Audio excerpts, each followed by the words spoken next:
everyone. Welcome to the Zone to Speak podcast. I'm your host, Juliana. Hey everyone. At Zone to Speak, I know how important it is to stay healthy, strong, and ready for every ride, workout, and adventure. That's why I'm sharing some amazing discounts on products I personally love, designed to support your health, performance, and overall well-being, whether you are an athlete or just looking to feel your best. Cycplus, their smart pump, is a game changer. Compact, efficient, and perfect for keeping your tires road and gravel ready. It's also ideal for travel. You can take it on trips and skip the CO2 canister. Get 10% off the smart pump and 5% off everything else. 15% off down the road cycling gear. Their gear is beautifully designed and performance ready, perfect for long rides, adventures, and everyday style on the bike. 15% off New Zest.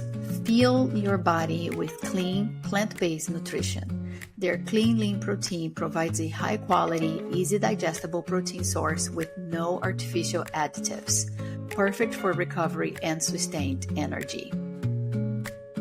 15% off Oleos. Oleos offers powerful wellness shots made with adaptogens, nootropics, and functional nutrients to support performance, focus, and recovery. I take Oleos daily in the lead up to any of my races and have the pre-ride and recovery shots ready for the weekend's big training rides. If you are looking for a clean, effective boost, Oleos is it. 10% off Cold Aid. High-quality supplements to support your health, from multivitamins to probiotics, collagen, and more.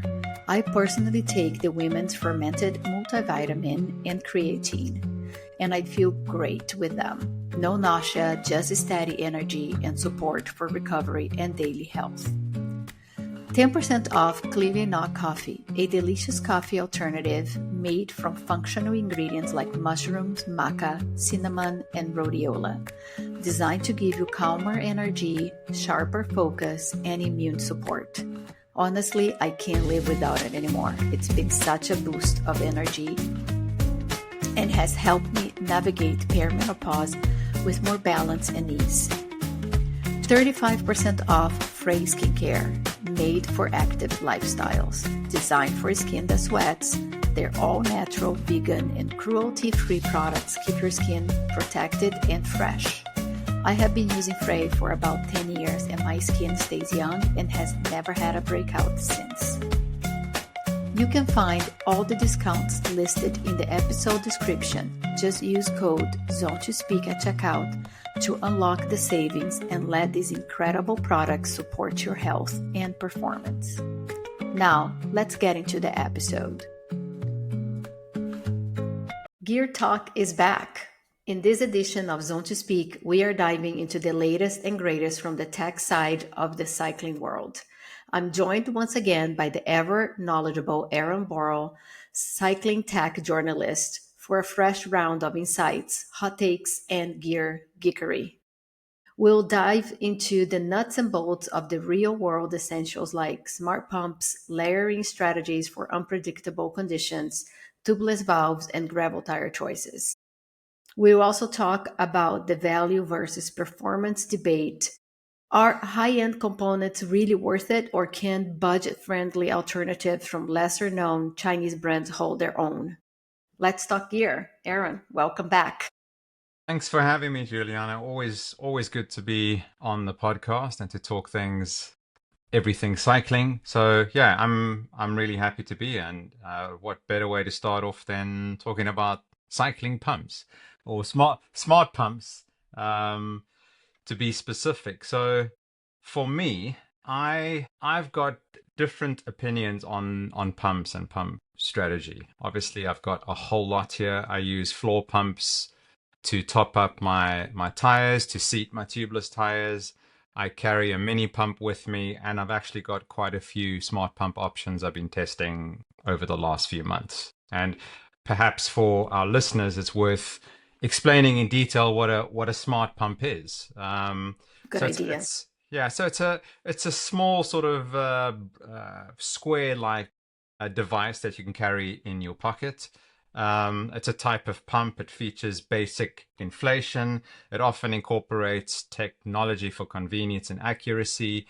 And these pumps include features like an LED display, which shows you your pressure readout, your pressure settings. Most of them have an auto stop technology. So if you want to get in the exact pressure. So for argument's sake, 40 psi, you input 40 psi, it inflates the tire and it stops at 40 psi, so you know what you got. You can also use it to double up to check that your tire pressure is correct. And some of them also double up as a power bank and even a torch in certain scenarios. The only drawback on something like this is there is a battery that drives this pump, obviously, and those have varying amounts of time depending on factors such as the pump size, the battery capacity, and the usage habit. So how often you use that, perhaps on your ride if you puncture or at home. And generally, these devices can inflate a couple of tires a couple of times with a little bit of power to spare. To give you a scenario, you could be out on a road ride or gravel ride, and you do have a tubeless setup. For example, you have a puncture, your tubeless sealant seals everything, but you've lost a little bit of pressure. You would usually use a hand pump, which they work really, really well, but often depending on how much pressure you've lost, it can be quite a physical and demanding exercise. It can be quite awkward as well, depending on the size of the hose. And if it's winter, you're really going to struggle with your hands. So that's where these smart pumps come in handy, especially winter. They're not that heavy. I think the heaviest one that I've had on test is 160 grams. So it's not that much really. You can put it in your pocket. You can put it on a bike bag. Some of the new bikes have onboard storage, so you can open up, put it in the down tube storage. And these essentially can pump up your tire in probably a minute to 2 minutes, depending on how deflated they are. Really, really good devices. Some of the models I've tested and ones that I'm personally impressed with is the Cycplus tiny electric pump. There's a Silka Electrico mini inflator, and there's the Topic e-booster digital electric pump. That's probably a little bit more comprehensive, a little more heavier. But the Cycplus tiny electric pump is probably one that's on the top of my list. That's one that I generally advise to people asking me for the one that I suggest. And it's around 60 euros, 70 pounds. Depending on where you get that. So there are lots of deals out there online. You just need to browse and you can find something really good. So they're actually a friend of the podcast, and there is a discount. So I brilliant. didn't even tell you. So I'm glad you said that. There's 10% just for the pump. Everything else on Cycplus is 5%. But I used that one, and actually it was completely drained, and I was in the middle of nowhere. I had to use it, and it took very little time to charge it with my power bank. I mean, luckily I had everything, because if you don't have a power bank, then you're out of luck. But it didn't take long to charge it again and then pump the tire and get going. Yeah, I mean, they work really well. Like I said, I use it mainly when it's the colder time of the year, especially when you got to get your hands out the gloves, and sometimes you can't really operate a pump. And I've had many bad experiences with CO2 inflators.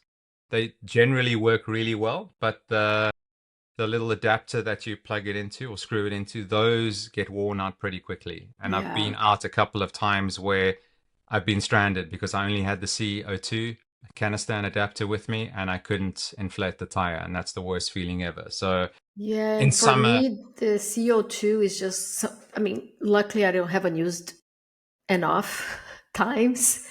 And then every time I would have to use, I'm always like, oh my gosh, if I do this wrong, I'm out of it. Because if you do it wrong, then there's no way, sometimes if you don't have the tool, or even with the tool, sometimes you can't stop it from blowing out. Yeah. And So I would suggest from my personal experience and usage, I use a mini pump during summer. Um, they work really well, especially if you find something that works with you that has a long enough hose. Because the problem with those mini pumps is the hose is sometimes too short. You start pumping rigorously and it actually Mm. bends the valve and breaks everything. Oh, It's happened okay. quite a few times to people I know. So you got to find something with an extendable hose that you can push back into the pump. That's something you need to look for. Otherwise you can use a smart pump and just carry it on you always. So you can either put that in probably a saddle bag under your saddle, in your pocket, as I mentioned, Yeah. in your sort of down tube storage. Yeah, they're quite easy to pack. Yeah, but it shouldn't. The name smart pump shouldn't put people off. I think technology is there to be embraced and to be used, and I encourage people to play around with it before going on a ride. Use it to inflate a tire at home so that if you're in the scenario where you are punctured, you perhaps in an area that you aren't familiar with and you start panicking and then you don't know how to use the pump. You got this little square with you with a digital screen and you don't know how to use it. So Yeah. it's just to make sure that you prepare for those situations. Try it out, test it out, see how long it takes to charge. Look at all the features, play with it. And some people use bar, some people use PSI. So you need to make sure that you get those settings right.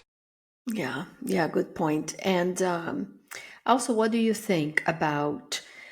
I think I was thinking it would be a great thing for the super geek ones that are crazy about PSI and what pressure on gravel and road. And sometimes a lot of gravel riders go on the road as well. So I thought it would be really cool, easy way to change your tire pressure. Because, with a manual pump, it, like you said, it's can be a little bit of a pain in the ass. Reliable, but Yeah, a yeah, little bit of a yeah. pain in the That's ass. actually that's actually a good point you mentioned. Those handheld mini pumps don't have a gauge on them.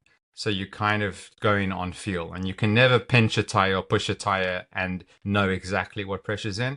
That's where these smart pumps come in. It can tell you the exact pressure you're running. So if you do geek out over that pressure and you need to have it at a specific PSI, that's going to do the trick for you because you're not going to ride around with a hand pump and then a digital gauge that has the best of everything put in. Obviously, it needs to fit in with your sort of cycling lifestyle and how you like to carry things on the bike or on you. Yeah, yeah, absolutely. Yeah, but speaking about operating it in winter, being working with a handheld pump or mini pump in winter, I think it directs us nicely into clothing layering.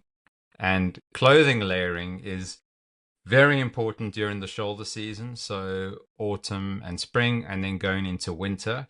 It's something I learned the hard way. So as a South African coming to the United Kingdom back in 2019, leaving summer, so it was February 2019, leaving a really hot summer in South Africa, 35 degrees Celsius every single day, landing. Beautiful.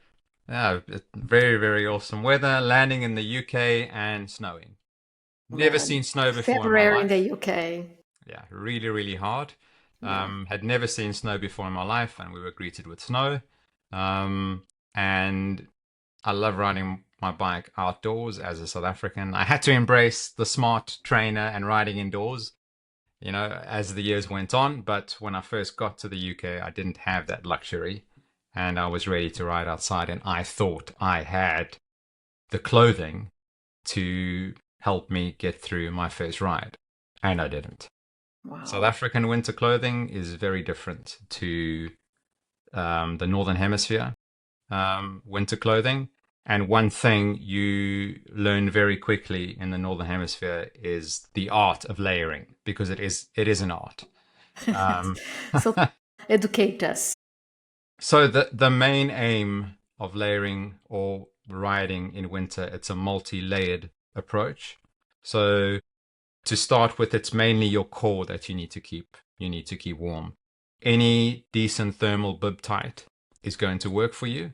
So that would be personal experience and going for a company that you usually use. So your bib shorts, if it was ASOS or Q36.5, you can get something similar, pretty much exactly the same. item, just with extended length to give you that warmth. Something that's nice and thermal with a bit of ventilation. Obviously, an overshoe as well, which is an overshoe cover, which is very important. So, when it comes to the layering, what you need is uh, an undervest, which has moisture wicking properties, something that can sort of wick away all the moisture, has decent ventilation. Then you need a middle layer, which would come in the form possibly of a jersey, which is going to help you for your insulation. And then you want to wear a jacket, which is probably going to take the form of something that's going to have windproof features, weatherproof features, so water repellent or completely waterproof. There's many options out there. These things you need to play around with. So a lot of riders, they like having that skin tight approach, even with their layering. So everything is really tight on their arms and on their body and or their torso. And the problem with that is you can still get really hot and sweaty very easily. So what I tend to do, and this might not work from one cyclist to the other, but I will upsize my jacket. So there's a lot more sort of breathing room in between the insulation layer and the jacket layer, and that space helps warm air flow throughout the jacket, and it's that warm air that gets trapped inside that keeps you warm.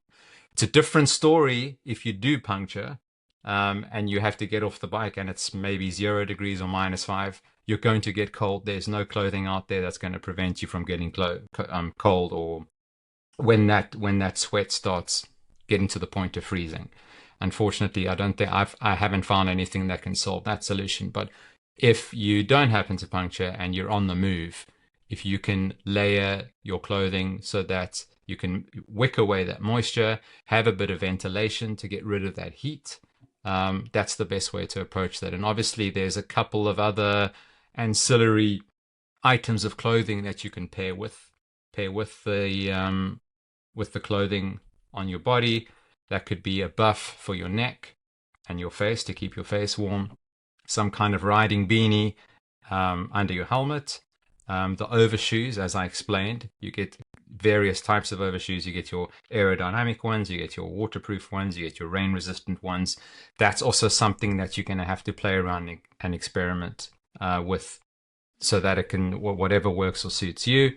You also want to go for potentially brighter colors so that you're more visible, because in the UK it's grey and gloomy in the winter. There's sometimes a lot of mist and visibility isn't great. So I tend to go for the Lumo colors, just so I can be seen. I'd rather be seen than not seen. And then probably the one item of clothing, I'm calling it an item of clothing. It's more of an accessory, but I'm not calling it an item of clothing, that I learned the hard way, is gloves.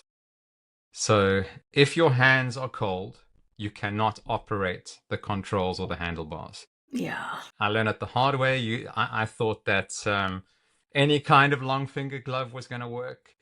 And it got to the point where I had to pull over. I was almost in tears with the pain that I had in my hands. I couldn't feel anything, couldn't operate anything. It was absolutely intense pain. Had to experiment with quite a few different glove designs over the years. What I found is that you can get many gloves out there that can keep your hands warm on the bike. But what happens is that comes at the expense of dexterity. So you'll get a really thick glove, but you can't move the fingers, or it's one of those lobster-style gloves and you can't grip anything. Yeah. So, you need to find something that follows the same approach as the layering of the clothes on you. So you need sort of like an undervest style inner glove. You need insulated layer, and then you need some kind of soft shell on top of the glove. There's something really nice that Santini sells. They've got a merino wool, very lightweight inner glove that you put on first, and then you put that into a deep winter glove. Dexterity is probably as good. It's a deep winter glove. I think it's the Santini deep winter glove. It's as good as anything else on the market. The two work really well together. if you're not a fan of Santini, or you've got your own particular glove from Assos or Sportful or something like that, these merino wool inner gloves can pair with anything else. It's a very fine glove.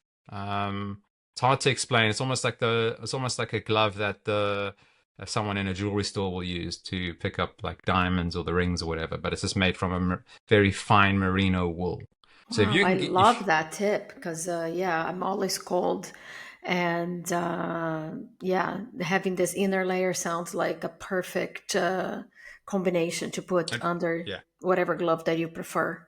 yeah, Yeah, it works really well. And then the glove that you choose, I suggest having one that is also nice and spacious inside, because if you can keep that air around the hand nice and warm, your hands are going to stay warm. Um, Obviously, this depends on how long you're going to be riding outside. If your ride is longer than 3, 4 hours, eventually the cold is going to penetrate that and will start on your fingertips, which yeah, really hurts. But the body of the hand is still going to stay nice and warm, and it's going to still going to give you the ability to grip the bars and control the brakes. Um, so yeah, it's you got to find what works for you, and most of the time that is going for products that are within the brand that you enjoy.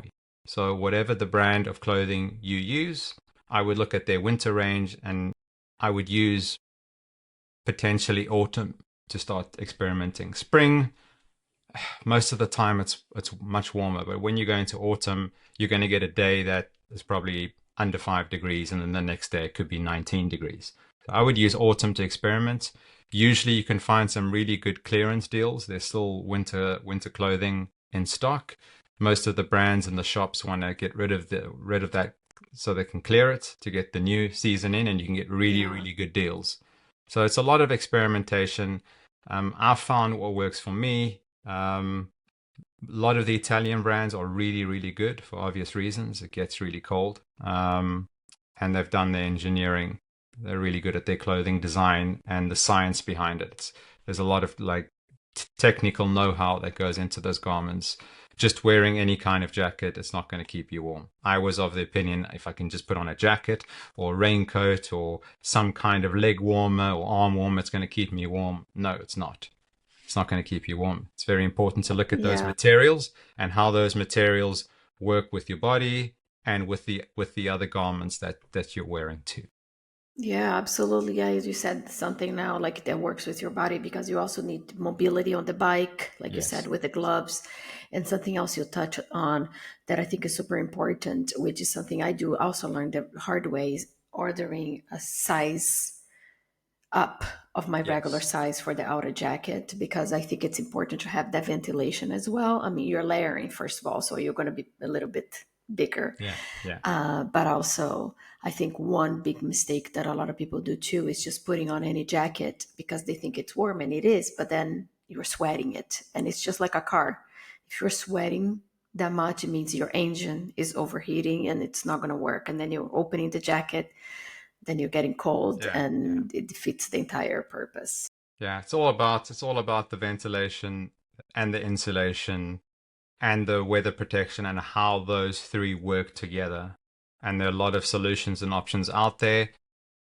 Most of it is pricey, but I see this if you're an avid cyclist and you like going outside, and the weather isn't going to change your mind, but you have a problem spending X amount of money, um, you actually need to rethink your idea and see it more as an investment, because there's a saying I learned in the UK when I moved here, was that there's no such thing as bad weather, just bad cycling clothing.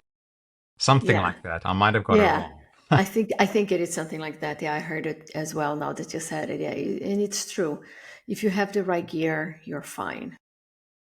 Yeah, I mean, yeah, but obviously, it's it's better a beautiful, sunny, dry day, but you know we can't pick the weather, so we gotta work with what we got. yeah, and it's most of the stuff is easy to wash. It it dries pretty quickly too. So I would start with one outfit and then slowly build that up so you've got two or three. Yeah, and then I don't really suffer from cold feet or cold legs. It's mainly my hands take tremendous strain. Me Um, too. Hands and chest. I yeah, do hands this.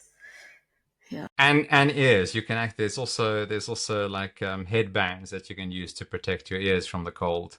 Oh So yeah. there's No, I there's have those even in the spring. Like my ears are always cold. It's pathetic. yeah, But and I'm and I tropical, so yeah, yeah, I'm the same, exactly the same thing. So I struggle in the cold, but it's not going to prevent me from riding outside. What's going to prevent me from riding outside is the lack of light, which is a problem. So if I can get a ride in the morning during winter and it's not raining, I don't mind the cold. Just as long as there's decent light outside and people can see me. Um, but obviously the reverse is applicable to sort of summer clothing. While you don't layer for summer clothing, something that isn't taken into consideration is the UV protection rating of the clothing.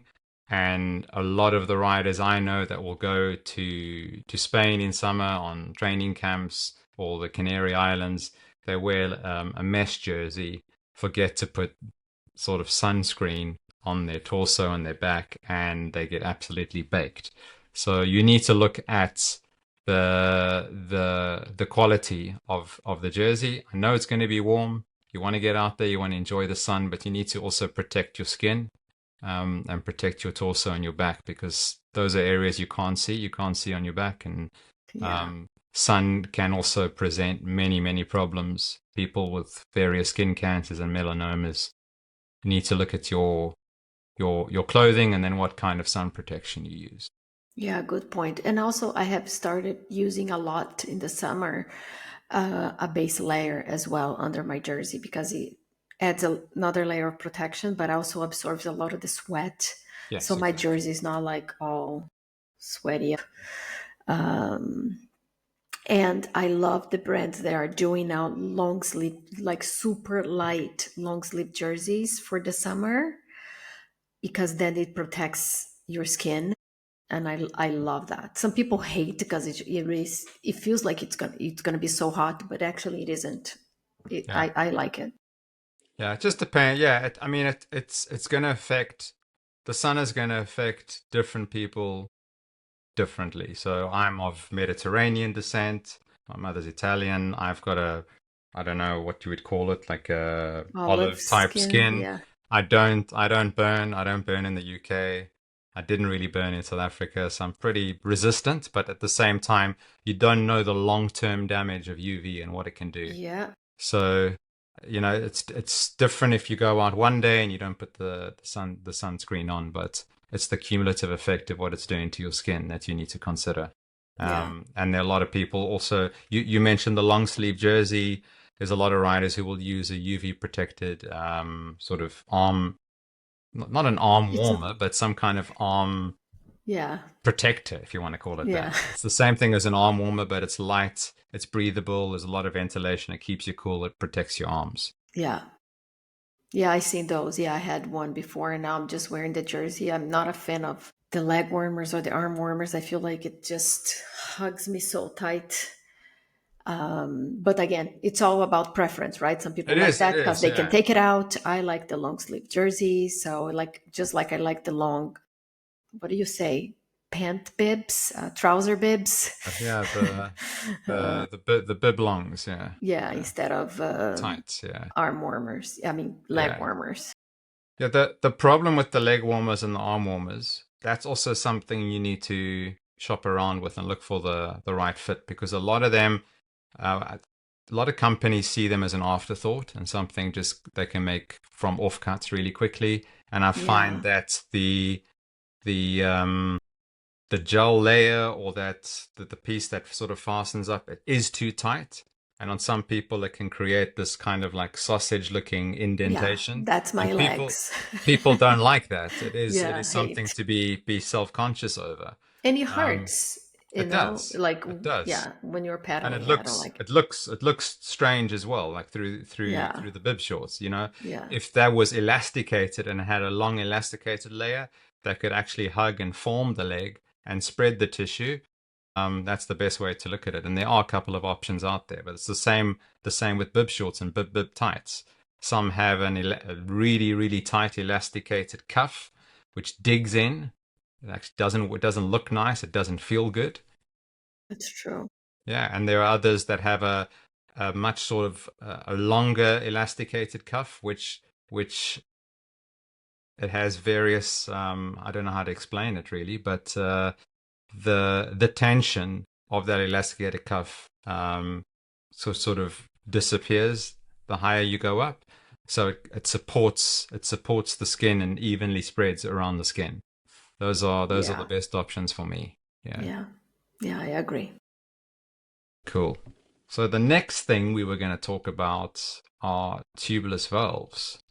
And tubeless valves, I know it sounds like something really small and something people shouldn't worry about, but a tubeless valve can make or break your tubeless setup.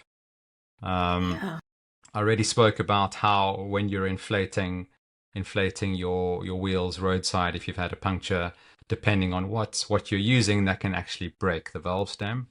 But yeah, a really good valve is also going to improve the airflow when you're pumping up your tires, allow you to put tubular sealant in with ease, and hopefully not clog up the valve core. So there are a couple of, exactly. That's what yeah. I was, because I'm not that great. And every time my husband says, you need to top up your sealant, I'm always immediately freaked out because I'm afraid of doing the whole quote unquote operation with the valve and the sealant. I I've done the whole putting sealant in the wheel through the valve, but I don't do that anymore. I will once the tire's seated and I've used the tire for a while, or even when I've done my tubeless setup, I will just open the side of the tire, um, unseat it with the tire lever, just a small amount. I'll pour the sealant in, Okay. pop it back into place, and because most of the beads have already been set through the initial tubeless setup, it seals pretty quickly. And then it just helps the valve in terms of durability and longevity. It helps it last a lot longer. So if you're looking at your traditional tubeless valve, it's typically a Presta valve. And it functions by using a spring-loaded core within a stem that's secured to the rim via like a rubber stopper or gasket. I don't know what you want to call that exactly, but the core can be removed for topping up with sealant, for increased airflow. If you want to seat the tire, you can remove the valve core, and then you can pump you can use one of the pumps with the canister that can blast the air in to seat the tire to seat the tires quickly. And they're designed to be airtight when inflated, preventing air leaks. But the one downside is clogging of the valve core and just deterioration of the valve core over time. So this is your traditional valve for those who want to see. It's got the valve stem, and then this is the core. This is removable. I don't think I can do that by hand, no. But that can be removable. It is removable. So even if that did get clogged, you can always put another valve core in. But sometimes you get clogging at the base too. I've used many devices actually, or I've had many tools over the years that I've kept with me for my mountain bike stage racing and gravel racing that actually has provision for a spare valve core. Because sometimes, or even a spare valve, I will carry on me. Because sometimes if you're doing a mountain bike stage race or a race and you're in a remote area and you get a rock strike directly on the valve, it can break the valve off. Yeah. In some instances, it dislodges the valve core, and then you're sitting there without any tools. You might have a tube with you that you can inflate, which is, it's going to help get you home. But in most scenarios, mountain bike stage races or mountain bike marathon races, the terrain is so harsh that you're probably going to puncture on that tube anyway. So I Yeah. suggest either keeping a spare valve in your saddlebag or just the valve core. I mean, it weighs nothing really. But yeah, that's the basics of the tubeless Presta valve. Now there are several new options out there, or new designs of the tubeless valve, and one comes from Reserve. It's called the Reserve Fillmore valve. I don't know if Yeah. you've heard about it, but I've got one here. So it essentially looks like a normal valve. So you got your area that goes through the rim, Yeah. fastens it, creates a seal. But inside, instead of a valve core, you have this poppet valve mechanism which runs the entirety of the valve. So you Wow. can hear and see it here. Mm-hmm. So it's made by Reserve wheels. It's a tubeless valve which eliminates the need for your traditional valve core.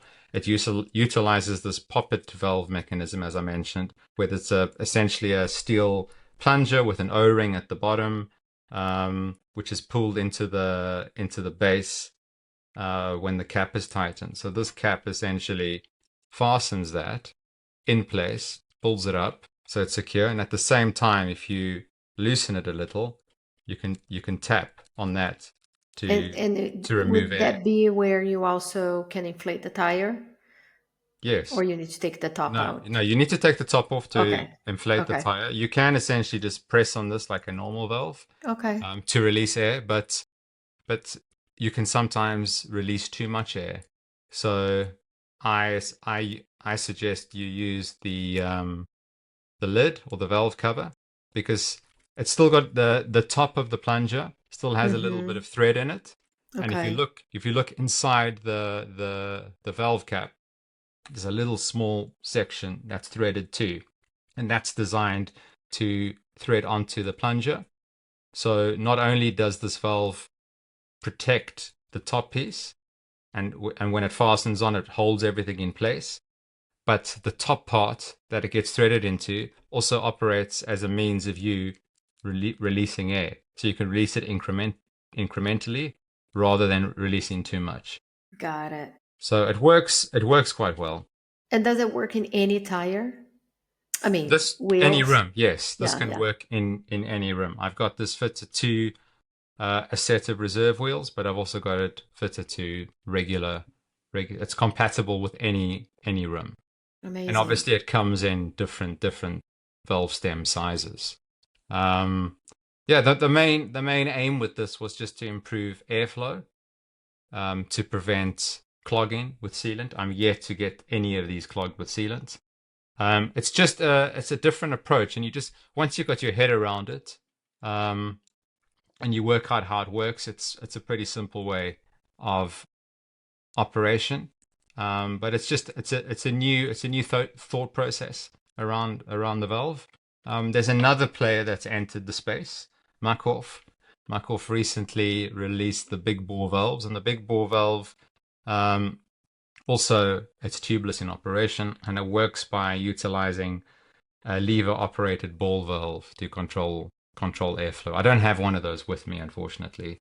It was I had a set sent to me, put it on a test bike. Test bike went back, and I forgot to take my valves out. Oops.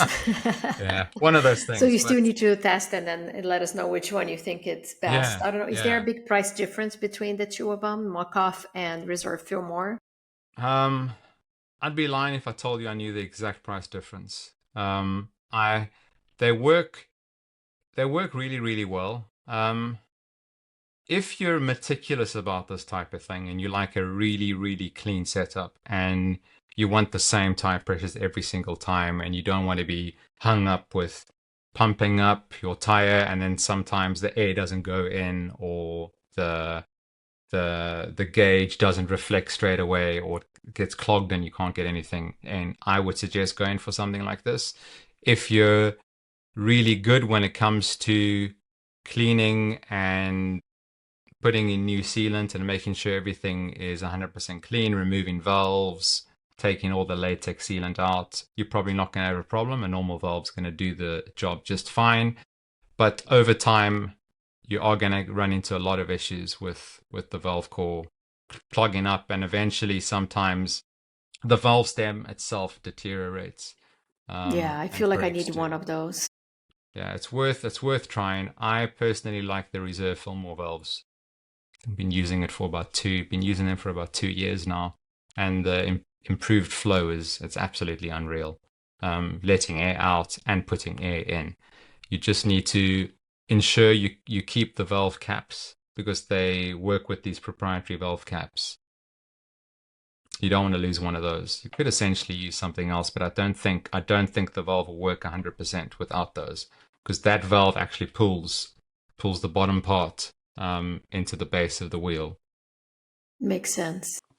But yeah, I mean the big bore valves they're pretty new. They've been around nearly a year now. And yeah, it's the same principle as the Fillmore.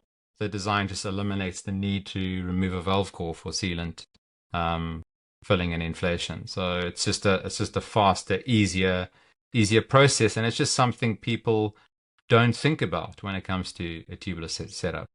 They want to make sure that they've got the right sealant and the right rim tape and the right wheel in terms of the width so that it can work with the right tire.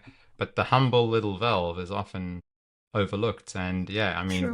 without the valve, you're not going to have air in your tire. So yeah, it also just harks back to what I said about trying to ensuring that you carry one with you at all times.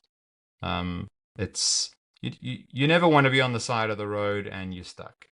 I Yeah, always because try valves are to, also so fragile. It's so yeah, fragile. I mean, it's not it's rare, obviously, that a rock will hit you, but a lot of times, I mean, how many times my valves got clogged with sealant or the little tips like twisted because that of a happens a fall or lot. a Yeah, rock or yeah, something, and then you just have to keep on changing them. And yeah, I'm not that great. Like you said, if you're that great with cleaning and everything, and I sometimes I'm like, oh, I'm gonna ride again tomorrow, so I'm not gonna clean anything. yeah, exactly, Yeah. exactly. I mean, So I'm also one that will always ensure, regardless of what valve it is, even if it's your traditional Presta tubeless valve, that I will always ride with valve caps on. There are a lot of people who don't because of the aesthetics. They don't like the aesthetics of that, but I'm you rolling just my need eyes. you just need one stray stone or something or some kind of errant, piece of furniture from the road that gets, tossed up by a car. And yes, it might be one in a million. I don't know the exact statistic, but you just need that to knock the top of the valve core, and it can Exactly. be damaged. So a small little plastic valve cover might just be enough protection to deflect that. Uh, and yeah, I mean, maybe for road, maybe it's taking things a little bit too far. But I mean, you're not going to be saving any weight really. And also some of the valve caps are really there's quite a few that are quite nifty in that they double up as a valve core remover. Oh, Um, wow. you get some from Envy. I think the Envy valves there's a built-in valve core remover which is quite handy as well. So Cool. I I'm one who keeps valve caps, and Me too. granted they complement the color scheme of my bike. I won't go for something yellow or red or something strange, but yeah, maybe if my bike was red, I'd go for a red valve cap. But yeah, I would just keep everything black. But it's just small things like that you need to consider because you might not have a roadside mechanical now, or perhaps you've just been blessed enough not to experience one yet in your entire riding career. But when it does happen and you realize you don't have X, Y, and Z with you, that's when the panic sets in, Yeah. So rather have everything with you than not. And that's why I will always carry a chain breaker, a spare link. I will carry all sorts of things for my punctures because sometimes once I tore a tire, one of my road tires, Wow. and that obviously couldn't seal for obvious reasons. And I did have a tube. I didn't at the time know how bad the cut was. So when I inflated the tire, part of the tube pressed through the cut on the tire, so it was bubbling through. And I didn't have anything with me, but actually I did have something with me. I didn't realize it at the time. I had a piece of like cardboard folded up that I was using to prevent the valve on my spare tube from possibly rubbing into the tube. Um, and eventually I realized I've got this piece of cardboard here that's been doubled up. I can put that in the tire and use that to prevent the tube pushing through. And I was about 40 kilometers away from home Yeah, and I got that's home. So wow, it's just nice. about, yeah, I would Yeah, carry because you don't want something. to walk those 40K, or I mean, maybe No, sometimes you no, can I have a don't want to call, make. call I don't someone, want to make but the call. I don't want to make the call to my wife. She's not going to be happy. But yeah, you can. I mean, you can carry something called a tire boot, which is essentially what I used, a piece of cardboard. But this is something with an adhesive that you can just stick that's into the cool. tire. That's Yeah. cool. So Yeah. there's something from that you can get them from Park Tool, or I just make sure that I used to ride with a container that would go into a bottle cage with like a Yeah, I removable have that. top. Yeah, Yeah. those are really cool. It keeps everything. It's a little Yeah. heavy, but I mean, it's got a tube in there. It has a CO2 inflator. It's got an extra valve. It's got all sorts of things. Yeah. And then The I'll still smart carry, pump.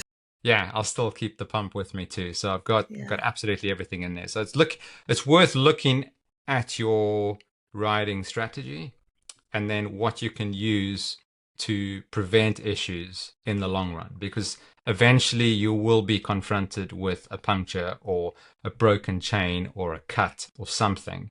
You just need to have those Yeah. bits and pieces on you. I know Yeah. I've digressed here and gone completely in another direction. All But yeah, good. It's I think. all worth bits of advice. Yeah, but I mean, it does again take us into tires, which is just perfect. I Exactly. didn't, Perfect segment. yeah, I didn't purposely do this, but it has taken us into tires again. And I know we have spoken quite a bit on tires. I think in both previous podcasts we've spoken about tires and gravel tires, but maybe it's worth us looking at it in a little bit more detail, because it's also something that is misunderstood and possibly not taken as seriously as it should be. A tire is not, I'm just going to go get this tire and put it on my bike. There is no such thing as a one size fits all approach to tires, more Yeah. specifically gravel tires, because the gravel genre is developing so quickly that we don't know what's going to be happening in the next 2 months in terms of wheels and tire sizes and suspension and all sorts of things. With tread patterns, I mean, the list goes on. That's absolutely crazy. So the attributes you need to look at when it comes to any tire, but let's focus on gravel tires for now, is your wheel size, the internal width. A lot of the new wheels are coming with internal widths of up to 27 millimeters wide, which is massive. And the new Zip 303 Explorer SW wheels have a 32 millimeter internal width, and that's massive. It's going to have a bearing on what tire you use and how the tire is shaped on that particular rim profile. And then obviously, or lastly, terrain affects tire choice to a massive degree. And that's going to come down to experimentation. And that also brings in pressures, sealants, possibly even tire inserts on the long run. I know tires are an expensive component, but Yeah. again, it is the component that's in contact with the surface you're riding. And without traction, you're going to go down. Without the right sidewall protection, you're going to have a cut and puncture. And without the right tread pattern, you're not going to have any grip at all. So it's something that you need to experiment with. You need to look at your budget. You need to look at what type of riding you do, the intended use of your riding, and then take it from there. So, as mentioned in the previous podcast, wider is definitely the way to go when it comes to gravel. I know it sounds counterintuitive and there's more of an emphasis on weight, but that needs to be ignored, because there's more to lose using a light, narrow, harder tire with less sidewall protection than a heavier, stronger, wider one. Because the person with the heavier, stronger, wider tire is going to get to the finish line before you when you're trying to fix your tire on the side of the road, or when you're bouncing around down a corrugated dirt road because you Yep. don't have traction and you don't Yep. have the right tire for your wheel. So those are some things you need to look at. Something interesting which I saw on Friday. I was watching the short track race, the men's elite short track race in Overmesto, the cross country. Christopher Blevins of the Specialized Factory Racing Team, or Specialized Racing Team, was using a gravel tire on his mountain bike, which blew my Wow. mind. Yeah, so Wow. he was using a 2 inch. That's about 50 millimeters, maybe 49 point something millimeter Wow. gravel tire on his S-Works Epic. He won. He actually won the race using the Wow. gravel tire. And it actually just shows you the versatility and how capable these gravel tires are. I know it was a less technical course. There was a bit of tarmac involved, hard pack gravel, but it just shows you where these tires are headed, what the thinking is behind them, and what the racers of different disciplines are thinking about these tires. He wasn't the only one. There were a few other riders that were using gravel tires too. Evie Richards was using a Pirelli Cinturato gravel RC tire I on like hers as those. well. They're very, very good. And what we're seeing now with gravel is that the tire widths that we're using in gravel are what the standard tire width of mountain bike racing was about 10 years ago, 10, 12 years ago. Interesting. So it's like gravel and mountain bike have converged. They've become Merged. Yeah. come full circle almost. And we're finding ourselves in a very interesting space. Because I was still, up until recently, I was still of the school of thought that narrower, not 100% narrower, like 40. I thought 40 millimeter gravel tires was the fastest. That was the way to go. It was Yeah. giving me a lot of feel through the frame, through the handlebars, but I was mistaking the feel for actual just really harsh impacting vibrations that were in fact slowing me down. Yeah. And that got me thinking. Also on one of the mountain bikes I was testing with the 2.6-inch tires, that is something I would never have thought would be quick in any way or form. And that's faster in nearly every scenario that I've been testing. So that got me thinking, what is the compromise here for me? What do I need to look at?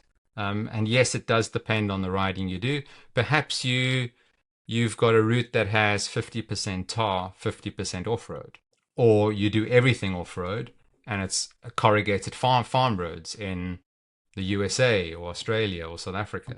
Then you need to start looking at what's going to give you the most comfort and the most speed, or perhaps just a balance of all those things. So the tire I've been using now that I've been testing quite a lot and I'm very, very impressed with is the Vittoria Torino dry gravel endurance tire. It's a 47 millimeter. And I found that it's a happy balance for me because it's in between the now sort of fashionable 45 and 50. There are a lot of guys going towards 50, or a lot of guys and girls going towards 50. There's still quite a few on 45 because they think that's a sweet spot for them. But the 47 millimeter on this particular tire with the tread pattern, it's got a smooth or fast rolling middle tread pattern, and then it's got a quite grippy shoulder knobs on the side, which have supplied superb grip for me in loose cornering situations. And then when the road or the gravel road does sort of straighten out, very, very, very fast. And the same can be said in tarmac situations too. So I'm pretty happy with that. Tire pressures, I have gone as low as 20 now, which is very, very low, Wow. Wow. on the front and rear. Wow.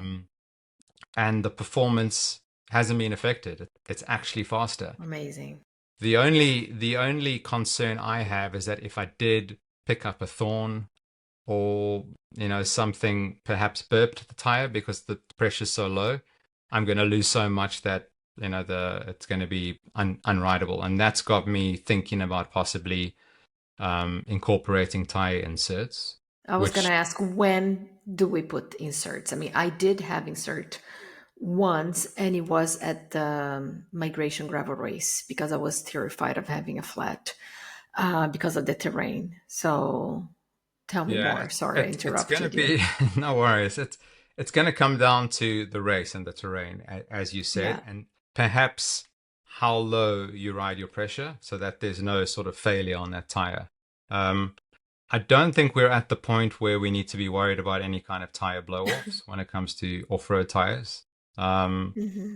I don't think there's any concerns there. But for me, the concern for me is I'm running such low pressure now that if I did have to lose pressure in a particular scenario, especially with a race like Gravel Burn that's coming up in November, I need to ensure that I'm not going to lose too much time, or best case, get myself home without having to spend too much time on the side of the road trying to fix something. So I have tire inserts on the way. And it's for tire inserts, it's also not one size fits all. You're going to have to go with a manufacturer specific tire insert that's designed to play nicely with that tire. Yeah. So I'm going for a Vittoria airliner, which I'm going to put in for me now. And I mean, there's probably a lot of listeners out there who are thinking the way I'm thinking now. Is it going to affect my performance?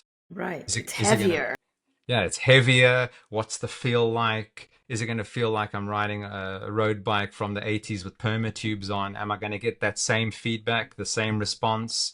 Um, I'll have to report back on that, but I'm going to be fitting those in the next week or two just to Okay. see how that works. I'd rather try it and I don't like it than not try it and think, I wonder if I should have gone that way. But I am confident enough in these tires that they're going to go the distance and they're not going to let me down. I've never had any issues with Vittoria tires, and I've used them across the spectrum, across discipline. I've actually only had one issue with Vittoria tires, and I think it was the end of last year in the rain. I had a time trial, a 25-mile time trial, and I had the really fast rolling Vittoria Corsa Pro Speed tires. And I was told, don't ride to the TT and don't ride back because it's been raining and the water and the rain's probably going to have, moved around thorns and bits and pieces. But you Rather did it drive. anyways. Yep, I didn't listen, and yeah, it did seal, but it was an absolute mess. What that sealant did to my bike, and the low pressure that got me home eventually. But that's the only issue I've had. I've never had a complete flat with that. But there's a lot of other options out there that are worth looking at. Schwalbe do really, really good tires. My wife's doing gravel burn with me, and Cool. she's opted for the Schwalbe G1 All Round 45C. Okay. She's got that paired with Fulcrum Shark wheels. Was so easy to set up. What's nice about that particular wheel, it's got a particular rim bed with spokeless holes. They call it MOMAG technology. Okay. I've seen So it. Yeah. Yeah. there's no holes, so there's no need for rim tape. So all you do Nice. is you just put the tire on. Okay, I do Yeah. things a little differently. I take a bit of sealant and I coat the entire rim bed. So there's a bit of wouldn't call it moisture, but a bit of liquid there that's going to help the beads pop into place. Always works for me. It was actually suggested to me by John Heisman from Victoria. I couldn't get a tire to seat on one of my bikes, and it just wasn't working. Everything was spot on. The rim tape was built up nicely. Valves were perfect. And he said, have you got any sealant in the tire yet? And I'm like, no. He's like, take the sealant you're going to be using, put a little bit on your finger, and coat the entire Coat rim bed, it. and Nice. then pump it up. And you don't even need to use a tubeless pump with a canister by hand. Goes in by Wow. hand. It's not going Wow. to work for every single tire and every single wheel, obviously, but for the Fulcrum wheels without the spoke holes, it went on first time. Um, and we actually just got back from a ride now. We did a gravel ride because we're testing our setups for gravel burn, and she loves that tire, that G1 tire. Um, Probably going to experiment with the G1 RS Pro, which is probably slightly lighter, little less aggressive tread. But I think for that kind of terrain that we're going to be facing, I'd go with something that's more of an all-rounder, which is what that tire is. And then another brand which is really underrated. I wouldn't say underrated, but maybe living in the shadows of the other brands is the Panaracer Gravel King X1. Okay. Really, really good tire. You can get that in sizes ranging from 45. You can get it in 40 or lower, but I think now that we're getting into a time where 45C is like the go-to standard tire that you need to go for. Yeah. 45 to 50C has you covered there on the Panaracer Gravel King. Also, really good, strong sidewall, supple carcass. You can go with really low pressure too, and that just increases the ride feel. And then for maybe for to touch on the tire pressure thing again, just for listeners who maybe haven't heard the previous two podcasts where we were chatting about the gear and the tires. Yeah. The whole idea behind lower tire pressures in any scenario and any discipline is to increase that contact patch with the road or the gravel road or the mountain bike trail. The more of that tire that is in contact with the trail, the more traction you're going to have. And at the same time, with the right tire pressure, that tire is going to act as suspension in a way, and that's going to keep the tire on the ground. If you think about it, what's happening on a really hard tire pressure is that it's not making contact on the road, and it's gonna cause it to sort of skip on the surface.